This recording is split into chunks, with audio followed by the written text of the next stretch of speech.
నీ వెంటే నేనుంటా. హాయ్ అండి. నిన్నటి నుండి నేను మరో కొత్త స్టోరీ మొదలుపెట్టాను. నేను ఇప్పటి నుంచి రోజు 2 అప్డేట్స్ ఇస్తాను. మరి నేను హ్యాపీగా పూర్తి టైం మీకే స్పెండ్ చేయాలంటే, ఇలాంటి స్టోరీస్ రాయాలంటే మీ నుండి నాకు మంచి సపోర్ట్ ఉండాలి కదా! అందుకే మీరందరూ లైక్ చేసి, కామెంట్స్ పెట్టి నన్ను సపోర్ట్ చేస్తారని ఆశిస్తున్నాను. ఫస్ట్ టైం నా ఛానల్‌ని ఎవరైనా చూసిన వాళ్ళుంటే వెంటనే సబ్స్క్రైబ్ చేసుకోండి ప్లీజ్. అనుకున్నంత వ్యూస్ రావట్లేదండి. ఒక్కసారి స్టోరీ చూడండి మీకే అర్థమవుతుంది ఎంత బావుంటుందో. ఎదురుగా నిప్పులు చిమ్ముతూ దయ్యం మాయమవడం చూసిన వాళ్ళు బిక్కచచ్చిపోయారు. తర్వాత ఏం జరిగిందో ఇప్పుడు తెలుసుకుందాం.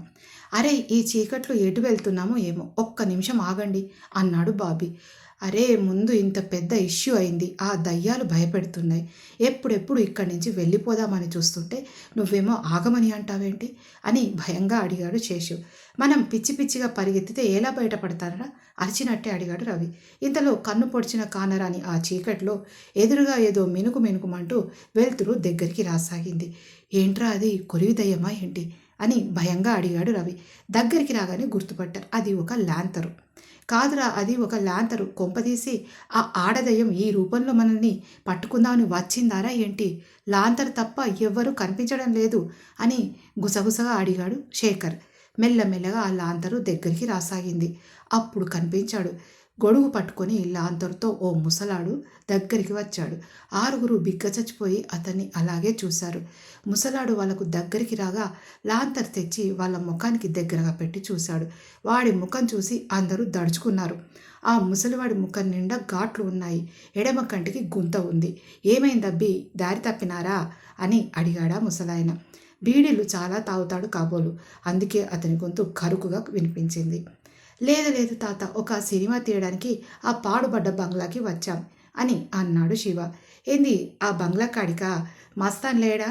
ఆడు మీకు చెప్పలేదా?" అని అడిగాడు ఆ ముసలాడు.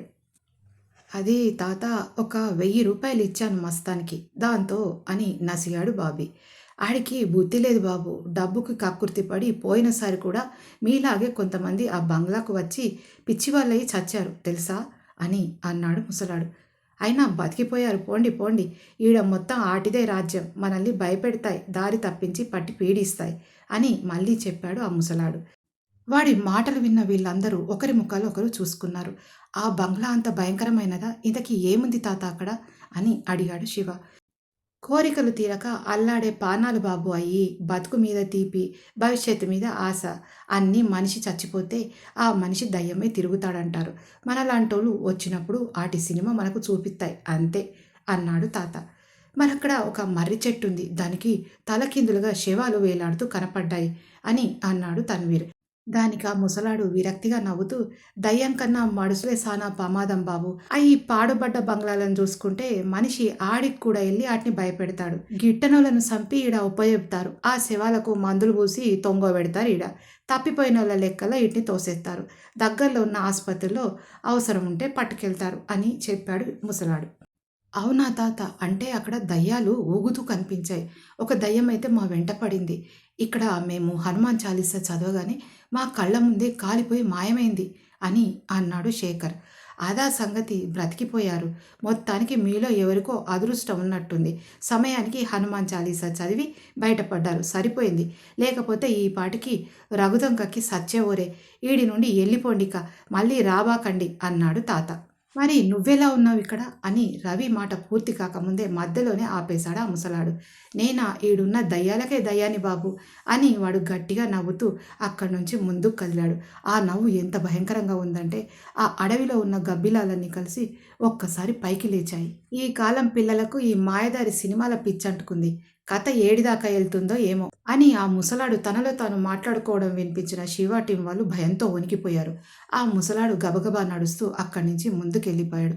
ఒక్క నిమిషం సైలెంట్‌గా ఉండిపోయారందరూ. "ఈ ముసలాయన చాలా డేంజరస్‌గా ఉన్నాడురా శేషు. నువ్వు దయ్యాల గురించి రకరకాల కథలు చెప్తావు చూడు. అందులో పగబట్టే పాముల్లాగా దయ్యాలు కూడా ఉంటాయంటావా?" అని మెల్లగా అడిగాడు రవి. దాంతో అందరి ఒళ్ళు జలధరించింది. ఏయ్ ఊరుకోండిగా, ఇంటికి వెళ్ళాక అక్కడున్న సాయిబ్ దగ్గరకు వెళ్ళి మనం తావీజులు కట్టించుకుందాం, అప్పుడు మనకు ఏం కాదు అని చెప్పాడు బాబీ. అయినా ఇప్పుడు మనం గండం నుంచి బయటపడ్డట్టే కదా, ఇంకెందుకు మనం ఆలోచించడం, ముందు ఆ తాత చెప్పాడు కదా అని శేషు అన్నాడు. సర్లే ఇక వెళ్దాం, ఆ దయ్యం మనని తరుముతూ వచ్చిందే కళ్ళ ముందు కనపడుతుంది, తొందరగా బయటపడదాం పదా అని అన్నాడు శివ. సరే గాని మన వ్యాన్ ఎక్కడుందో చూడాలిగా అని అన్నాడు బాబీ. తలో రకంగా మాట్లాడుతూ చివరికి ఒక డిసిషన్కి వచ్చారు. ఆ తాత ఇక్కడి నుండి వచ్చాడు అంటే రోడ్డు ఇటువైపే ఉండి ఉంటుంది అని రవి చెప్పగానే అందరూ అటువైపు నడిచారు. చుట్టూ చిక్కని అడవి, వర్షం వల్ల మొత్తం బురదమయంగా ఉంది. మొత్తానికి మన షార్ట్ ఫిలిం ఒక అడ్వెంచర్లా అయిందిరా మామ, దీన్నే ఒక స్టోరీగా క్రియేట్ చేసి మంచి కమర్షియల్ మూవీ తీయొచ్చు అని అన్నాడు తన్వీర్. ఇంతలో ఎదురుగా శివ చూసి ఆగిపోయాడు. అరే అక్కడేదో పొగొస్తుంది చూడు, ఎవరైనా ఉన్నారేమో చూద్దామా అని అన్నాడు శివ. దానికి వద్దంటూ తల ఊపాడు బాబీ. అందరూ అటువైపు చూశారు. ఎదురుగా సగం కాలిపోయి బూడిదై ఉన్న ఒక గుడిసె నుండి పొగ వస్తూ కనిపించింది. ఇంతలో కాళ్ళకేదో అడ్డు తగిలి గట్టిగా అరుస్తూ దబ్బున కింద పడ్డాడు తన్వీర్. వాడు పెట్టిన గావు కేకకు మిగిలిన వాళ్ళు దడుచుకున్నారు. తన దగ్గర ఉన్న పెంటార్చిని వెలిగించాడు బాబీ. వర్షం ఆగిపోవడంతో ఆ వెలుగులో పరిసరాలు బాగానే కనిపించాయి. ఆ వెలుతురులో శివ మెల్లగా కిందికి వంగి తన్వీర్ని లేపుతూ చూశాడు. ఎవరో ఒక యువకుడు అపస్మారక స్థితిలో కింద పడి ఉన్నాడు. తన్వీర్ని లేపిన శివ వంగి ఆ యువకుడిని పరీక్షగా చూశాడు. గుబురు మీసాలు, పెరిగిన గడ్డం, రింగుల జుట్టు చిందరవందరగా పెరిగి కప్పుకొని అతని ముఖం సరిగ్గా ఏర్పడకుండా ఉంది. వెంటనే అతని చేయిని పట్టుకొని చూశాడు శివ. గుండె దగ్గర చెవు పెట్టి చూశాడు. ఇతన్నెవరో బాగా కొట్టిపడేశారా, కొన ఊపిరితో ఉన్నాడు పాపం, కానీ ఏదో కెమికల్ వాసన వస్తుంది అని అన్నాడు శివ. మొదలే మన వెంట దయ్యం పడింది, ఇంకా ఇదొకట, పదరా వెళ్దాం ఇక్కడి నుంచి అని శేఖర్ తొందర పెట్టాడు. అరే చావు బతుకుల్లో ఉన్న మనిషిని ఇలా వదిలి వెళ్తే ఎలారా బాబు అని అడిగాడు బాబీ. కరెక్టేరా, ఇతను చస్తే మనకు ఉరి బిగుసుకుంటుంది అని అన్నాడు శేఖర్. ఇతను రౌడీ షీటరేమో, ఎవరైనా హత్య చేయబోయారేమో మరో డౌట్ వచ్చింది శేషుకి. ఆ యువకుని చేతికి ఉన్న బ్రాస్లెట్, ఖరీదైన వాచి చూశాడు శేఖర్. ఈ వాచి బ్రాస్లెట్ మనం తీసుకుందాంరా, ఈ షార్ట్ ఫిలిం ఖర్చులు వెళ్ళిపోతాయి అని అన్నాడు శేఖర్. దానికి కోపంగా చూశాడు బాబీ. అతని ప్రాణాలు సేవ్ చేయొద్దు కానీ అవి మాత్రం నీకు కావాలా నీకు అని అడిగాడు బాబీ. అరే అటు దయ్యాలు ఇటు వీడు, ఎందుకురా మనకు, అనుకోకుండా వీడు చస్తే ఆ బ్రాస్లెట్తోని మనం దొరికిపోతాం, ఎందుకు, ముందు ఏం చేయాలో ఆలోచించండి అని టెన్షన్గా అన్నాడు రవి. అది నిజమే అని ఊరుకున్నారు అందరూ. ఇంతలో దూరంగా ట్రైన్ వెళ్తున్న శబ్దం వినిపించింది. రవి ఒక్కసారి ఐడియా వచ్చింది. అంతే, అరే మనం స్టేషన్కి చాలా దగ్గరగా ఉన్నామేమో, ఒకసారి మన ఇద్దరం ముందుకు వెళ్ళి చూద్దాం అని తన దగ్గరున్న పెంటార్చితో ముందుకు కదిలాడు రవి. ఒక 10 నిమిషాలు ఏకంగా వాళ్ళ వ్యాన్ను పట్టుకొని వచ్చారు అక్కడికి. మొత్తం వాళ్ళ సామాన్ అంతా ఎక్కించేశారు. కొన ఊపిరితో ఉన్న ఆ యువకుని కూడా వ్యాన్లో ఎక్కించేశారు. శేఖర్ వ్యాన్ను ముందుకు దూకించాడు. అరే నీ వ్యాన్ ఎలా కనపడిందిరా ఆశ్చర్యంగా అడిగాడు బాబీ. మనం భయంతో పరిగెత్తాం కానీ ఎంతో దూరం రాలేదు.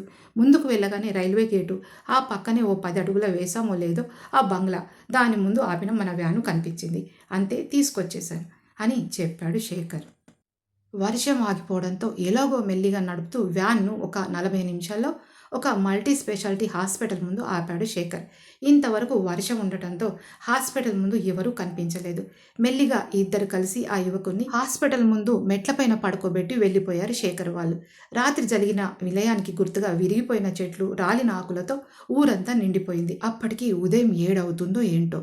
లేత నీలిరంగు చూడీదార్లో నీలి మేఘంలా కదులుతూ ఒక అమ్మాయి రైల్వే స్టేషన్ దగ్గరికి వచ్చింది. ఆమె వేసుకున్న లేత గులాబీ రంగు చున్నీ గాలికి అలల్లా లేస్తూ ఆమె అందమైన ముఖానికి దిష్టి తాకకుండా కప్పేస్తూ ఉంది. దాన్ని మాటిమాటికి తన నాజుకైన చేతులతో బంధిస్తూ అక్కడ ఉన్న చివరి బెంచి పైన కూర్చుంది.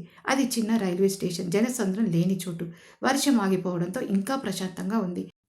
ఆ అమ్మాయి తన చేతికున్న రిస్ట్ వాచ్ని అలాగే కనుచూపు మేర వరకు వచ్చిపోయే రైళ్లను ఆశగా గమనిస్తూ కూర్చుంది. 1 గంట దాటింది. ఎందుకో నిరాశగా నీలిమేఘాలంటి ఆమె కాటుక కళ్ళ నుండి 2 కన్నీటి చుక్కలు జారి కింద పడ్డాయి. 2 సంవత్సరాల సుదీర్ఘ నిరీక్షణ మరి. మరో గంటలో తన భవిష్యత్తు ఎలా తారుమారవుతుందో తెలిసే సమయం దగ్గర పడుతుంది. ఇంతలో ఆమె మొబైల్ ఫోను రింగ్ అయింది. దాన్ని చూసి ఫోన్ లిఫ్ట్ చేసింది ఆమె. అటువైపు వాళ్ళు ఏం చెప్పారో ఏమో. ఆమె ఫాస్ట్గా ముందుకు అడుగులు వేయగా ఒక తుమ్మ ముళ్ళు ఆమె కాలిలోకి కస్సున దిగబడింది. ఎగబడింది. అమ్మా అని అరుస్తూ దాన్ని లాగి పడేసింది. రక్తం కారుతున్నా పట్టించుకోకుండా అటువైపు ఉన్న తన కారులో ఎక్కి సూపర్ ఫాస్ట్గా వెళ్ళిపోయింది. ఆమె కారు ఒక హాస్పిటల్ ముందు ఆగింది. ఆమె కారు దిగడం ఆలస్యం కారిడార్లోకి గబగబా నడుస్తూ వెళ్ళిపోయింది. ఎదురుగా వచ్చిన ఒక నర్సు చాలా మర్యాదగా ఆమె ముందు నిలబడి, మేడం, ఎవరో సూసైడ్ కేసు వచ్చింది. అతను మన హాస్పిటల్ ముందు మెట్లపైన పడుకొని కనపడ్డాడు. ఎంతసేపు అలా ఉన్నాడో తెలియదు. ఇంతకుముందే వాచ్మెన్ చూశాడు. అందుకే మీకు ఫోన్ చేయాల్సి వచ్చింది అని అంది నర్సు. ఆమె తొందరగా వెళ్ళి ఆ పేషెంట్ ఉన్న రూమ్లో అడుగుపెట్టింది. అప్పుడే ఆమె కంటి మీద ఒక చిన్న వెలుగు పడింది.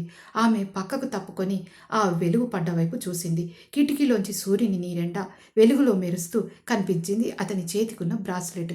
ఆమె అదురుతున్న గుండెలతో వెళ్ళి అతని చేతిని పట్టుకొని ఆ బ్రాస్లెట్ చూసింది. ఆ బ్రాస్లెట్ మీద విస్మయ అన్న పేరు చూసి ఒక్కసారి కుప్పకూలిపోయింది. అంతే, ఆమెను చూసిన మరో doctor, doctor doctor Vismaya, are you all right అని గాబరగా అడిగాడు అతను.